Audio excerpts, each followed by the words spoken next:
Selamat siang kepada pemirsa Guris Sadan TV.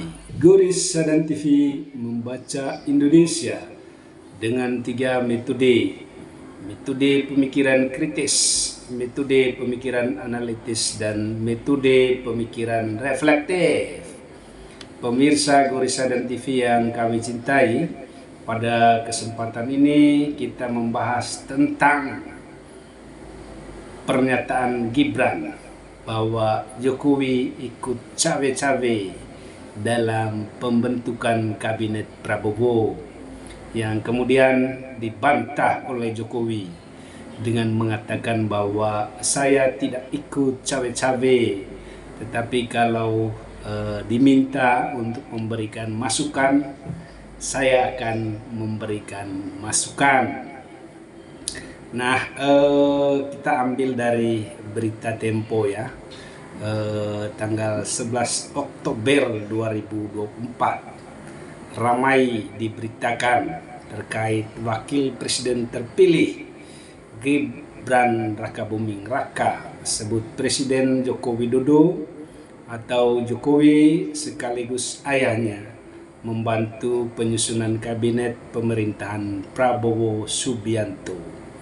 Ya, ada beberapa masukan-masukan dari Jokowi, ujar Gibran saat meninjau para badminton di ajang Pekan Para Olimpiade Nasional Papernas di Gedung Auditorium Universitas 11 Maret UMS, Jumat 11 Oktober 2024. Namun Gibran menegaskan mengenai keputusan menteri-menteri dalam kabinet tersebut ada di tangan Prabowo, tapi sekali lagi keputusannya di presiden terpilih, kata Gibran.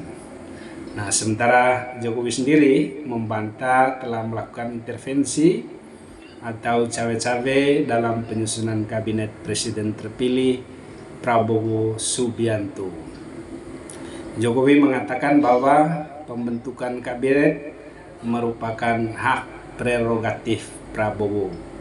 Kata Jokowi, saya tidak mau ikut-ikutan, tapi kalau ditanya ya saya jawab, kata Jokowi di forum SEO 100 Kompas di Istana Garuda, ibu kota negara ya, atau IKN, di hari yang sama ya, Jumat 11 Oktober 2024.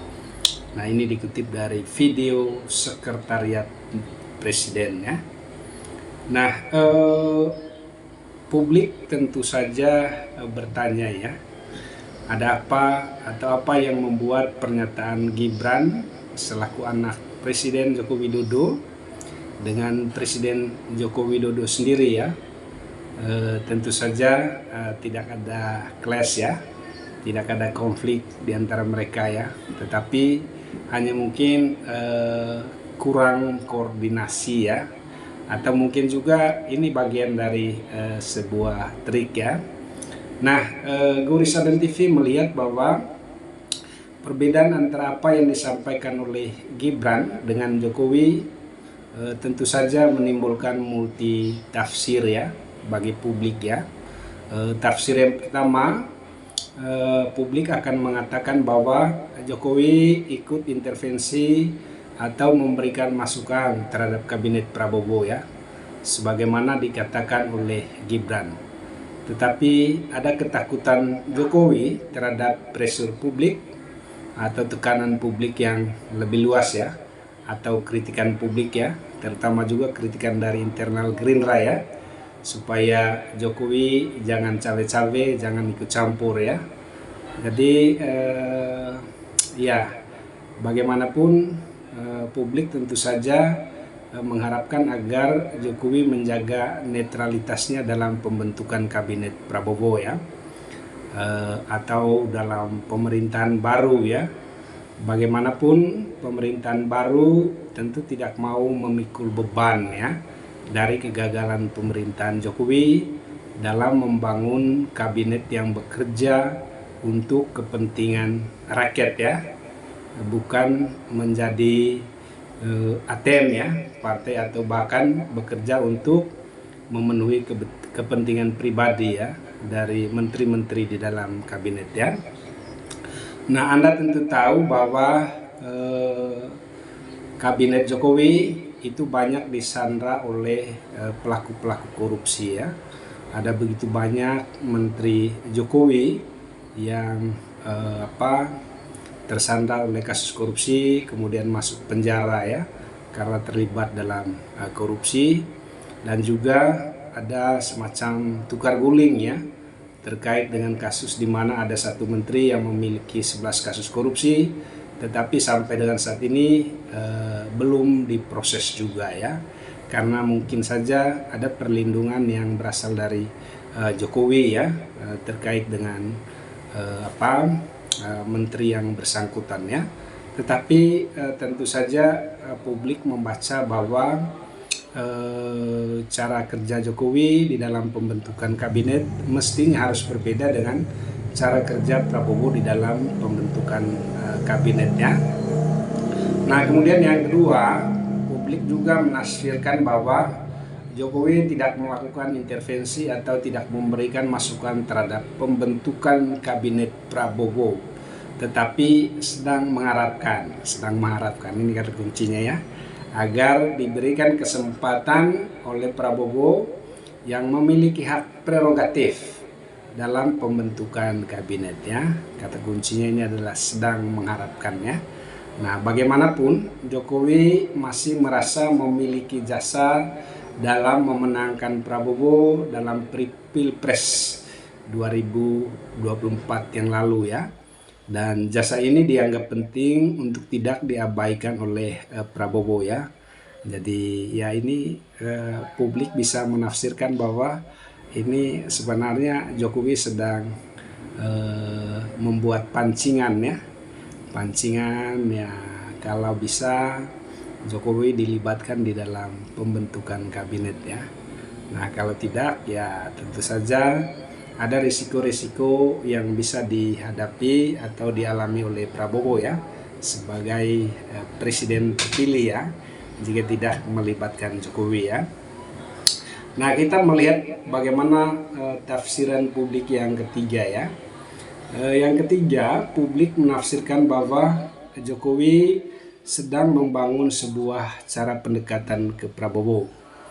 Bagaimanapun, Jokowi pasti merasa bahwa warisan kebijakannya perlu diproteksi, perlu dilindungi, perlu dijaga, perlu diteruskan oleh orang-orang dekatnya yang akan masuk ke kabinet Prabowo. Ya. Ini juga sebagai bagian kontrol Jokowi ya terhadap kinerja pemerintahan Prabowo nanti atau kerja-kerja Prabowo nanti yang mungkin saja punya peluang yang besar untuk keluar dari garis kebijakan Jokowi atau keluar dari rute yang sudah disepakati dinegosiasikan antara Prabowo dengan Jokowi ya waktu makan siang itu, atau mungkin juga di tempat lain ya mereka sudah menegosiasikan untuk keberlanjutan pemerintahannya, tetapi ya bisa mandatori itu bisa dilaksanakan oleh Prabowo dan bisa juga tidak ya, tergantung siapa yang memerintah ya, yang memiliki kekuasaan yang besar ya. Nah, Prabowo tentu saja dengan begini Jokowi sebenarnya sedang mencoba untuk melakukan kontrol ya, pengendalian terhadap Prabowo ya. Dan bahasa yang lain ya, Jokowi sedang memasang jerat terhadap pemerintahan Prabowo, di mana nanti kabinet Prabowo bisa jadi akan memiliki loyalitas ganda, atau Jokowi sedang membangun politik matahari kembara, matahari kembar.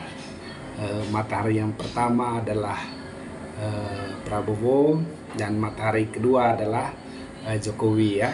Jadi ada dua matahari di dalam kabinet Prabowo yang nanti menimbulkan loyalitas ganda.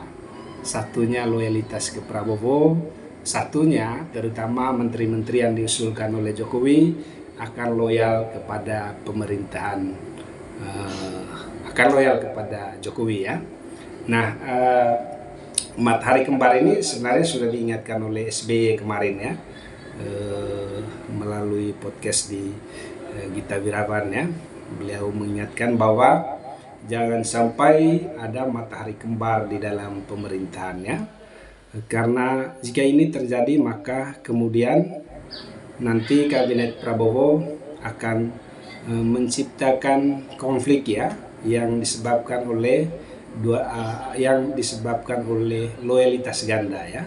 Di satu sisi loyalitas kepada Prabowo, di sisi lain loyal kepada Jokowi ya. Nah, jika terjadi loyalitas ganda ini, tentu saja yang menjadi korban adalah Prabowo sendiri ya. Nah, Prabowo tentu saja sebagai pemerintahan baru ingin menampilkan citra-citra yang baik ya kepada publik ya, di mana ya kita tahu bahwa Prabowo memiliki citra-citra yang buram ya di mata publik ya. Jika ditambah dengan beban yang diberikan oleh pemerintahan Jokowi, intervensi yang diberikan oleh pemerintahan Jokowi, maka kemudian upaya Prabowo untuk menjadi pemerintahan yang bersih, pemerintahan yang benar-benar bertekad kuat ya untuk memberantas korupsi, untuk memberantas kemiskinan, untuk menciptakan keadilan sosial bagi masyarakat, dan terutama lagi adalah komitmen Prabowo untuk menjadikan Indonesia sebagai negara yang demokratis ya, tidak melanggar konstitusi, tidak bertindak semena-mena. Nah, itu bisa dikaburkan ya, karena masuknya Jokowi di dalam pembentukan kabinet Prabowo ya.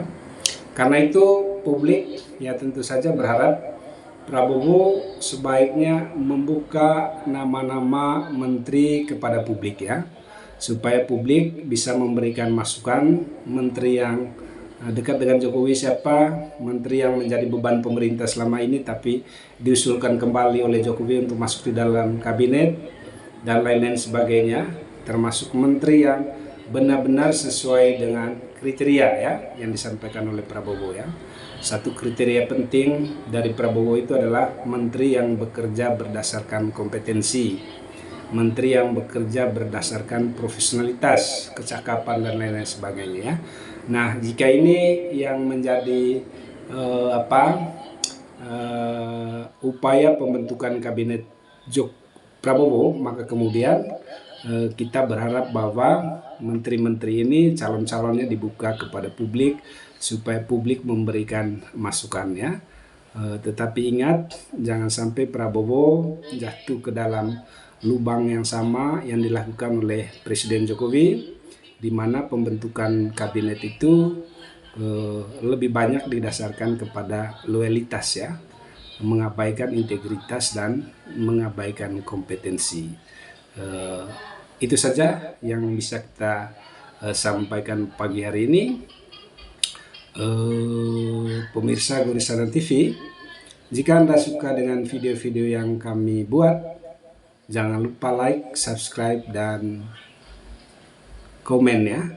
Bagikan ke teman-teman Anda jika Anda merasa bahwa Gorisanan TV mencerdaskan Indonesia. Jangan takut untuk tetap berpikir kritis, analitis, dan reflektif. Terima kasih.